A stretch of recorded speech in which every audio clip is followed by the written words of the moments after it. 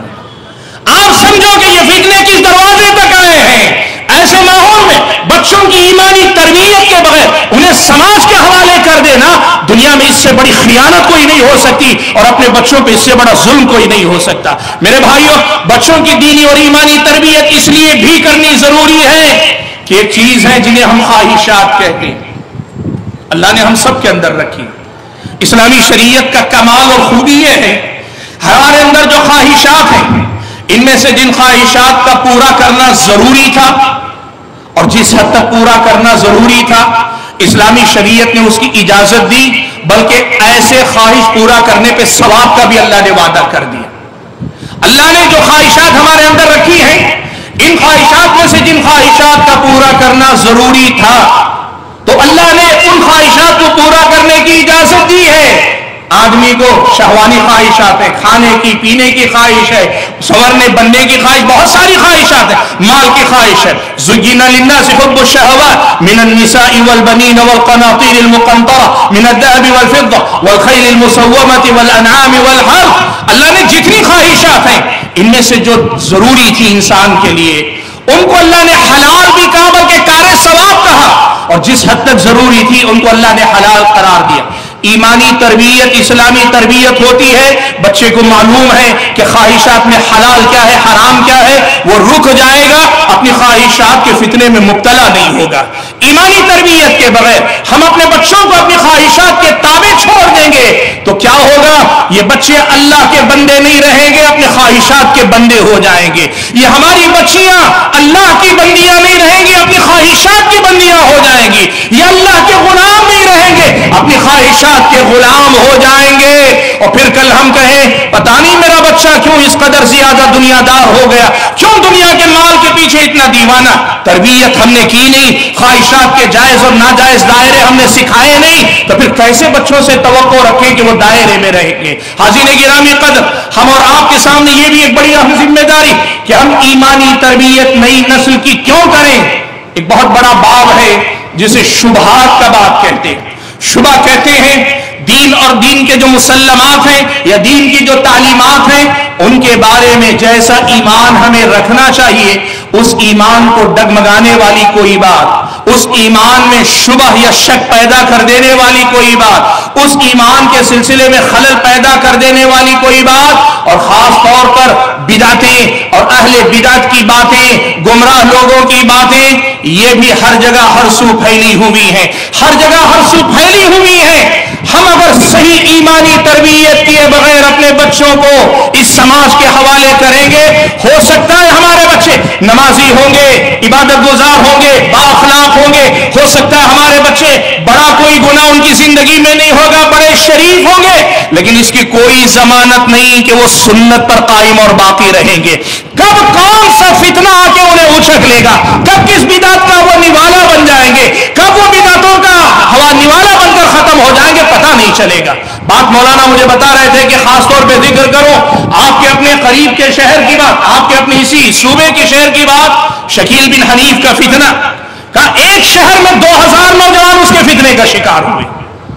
وجہ کیا ہے؟ ہم نے ان کی دینی تربیت نہیں کی۔ مہدی علیہ السلام کی جو احادیث جو صفات آئی ہیں، اگر ہم نے صحیح ڈھنگ سے اپنے بچوں کو پڑھائی بتائی ہوتی تو لوگ خود کہتے ہیں کہ مہدی علیہ السلام کی جو صفات ہیں ان میں کی اکثر صفات تو اس آدمی کے اندر ہے ہی نہیں، گرچہ کچھ باتوں کو جوڑ توڑ کر وہ بتا لے لیکن ساری صفات تو اس کے اندر اکٹھا ہوتی ہی نہیں ہے۔ یہ بات اگر ہمارے نوجوانوں کو بتا دی گئی ہوتی تو وہ اس فتنے کا شکار نہ ہوتے۔ شبہات کے اس میدان میں جہاں ہر قدم پہ ایک بدعت ہے اور ہر جگہ پہ ایک بدعت کی طرف بلانے والا، اللہ کے نبی نے کہا تھا صراط مستقیم اللہ کے نبی نے درمیان میں کھینچی، اور پھر دائیں بائیں راستے اللہ کے نبی نے کھینچے، اور اس کے بعد اللہ کے نبی نے کہا تھا ان میں سے ہر دائیں بائیں راستے پر ایک شیطان ہے جو تمہیں اپنی طرف بلاتا رہتا ہے۔ اللہ کے نبی نے یہ بتایا تھا۔ ہم نے نہ صراط مستقیم سیدھے پڑھائی، نہ دائیں بائیں راستوں سے اپنی نئی نسل کو آگاہ کیا۔